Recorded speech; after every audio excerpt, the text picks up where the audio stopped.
चिराग पासवान का इंडिया गठबंधन पर तंज, कहा कि लोकसभा चुनाव के बाद ऑल टाइम्स लो पर चली गई है कांग्रेस। आइए खबरों को विस्तार से जानते हैं। उससे पहले अगर आप भी हमारे चैनल पर नए हैं तो चैनल को सब्सक्राइब कर ले, वीडियो को प्यारा सा लाइक जरूर कर दें। चिराग पासवान ने कहा कि इंडिया गठबंधन के घटक दलों को कांग्रेस पर भरोसा नहीं है, इसीलिए एक एक करके विपक्षी दलों के नेता को गठबंधन छोड़कर जाना पड़ रहा है। लोक जनशक्ति पार्टी के अध्यक्ष चिराग पासवान ने इंडिया गठबंधन पर निशाना साधा। उन्होंने कहा कि इंडिया गठबंधन के घटक दलों को कांग्रेस पर भरोसा ही नहीं है, इसीलिए एक एक करके पक्षी दलों के नेता गठबंधन छोड़कर और जा रहे हैं। कांग्रेस ने अब अपने ही घटक दलों से चुनौती ले ली है। ऐसे में क्या कांग्रेस को भी लोकसभा चुनाव में 40 सीटों पर जीतना मुश्किल हो रहा है? लग रहा है कि 2024 के परिणाम के बाद कांग्रेस ऑल टाइम लो पर चली जाएगी। इससे पहले आज ट्विटर और इंस्टाग्राम और यूट्यूब पर वायरल होने वाले कंटेंट का सीधा असर राजनेताओं पर देखने को मिल रहा है। उसके ऊपर तो पोस्ट अनलिमिटेड है, लेकिन कंटेंट जैसे आ रहे हैं उससे तो सीधे सीधे एनडीए की सरकार और यूजर्स के दिलों में बीजेपी के प्रति प्यार और इंडिया गठबंधन के खिलाफ गुस्से की भावनाएं प्रकट हो रही हैं। और इससे तो इंडिया गठबंधन के नेताओं का मनोबल टूटता हुआ दिख रहा है, जिसके वजह से आज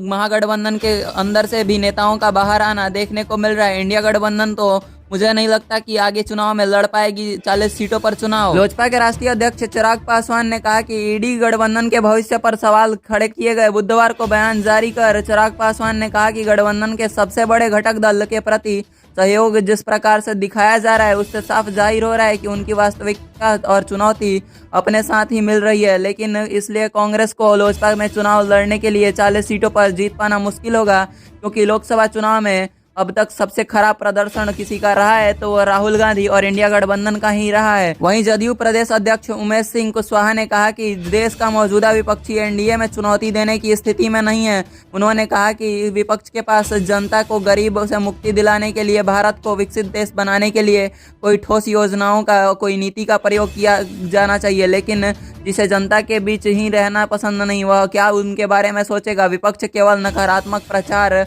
और तुष्टीकरण के और मतदाताओं के झांसे में लाने के लिए योजनाएं बनाता है, लेकिन यह कोशिश तो सफल कभी हो नहीं पाएगी। उन्होंने आरोप लगाया कि विपक्षी गठबंधन के घटक दलों को एक दूसरे के प्रति घोर अंधविश्वास का भावना पनप चुका है, जिसको खत्म करने के लिए उनके अंदर कोई भी बीज बोया जाए वह सही नहीं होगा। मुख्यमंत्री ममता बनर्जी ने बीते दिनों स्वयं इस बात को कहा कि 2024 लोकसभा चुनाव में 40 सीट भी नहीं जीत पाएंगी वो। वहीं दूसरी ओर बिना सीट बंटवारे के समाजवादी पार्टी ने उत्तर प्रदेश में अपने उम्मीदवारों का ऐलान कर दिया। आम आदमी पार्टी तो पंजाब और दिल्ली में कांग्रेस की सीट देने के लिए राजी तक नहीं है।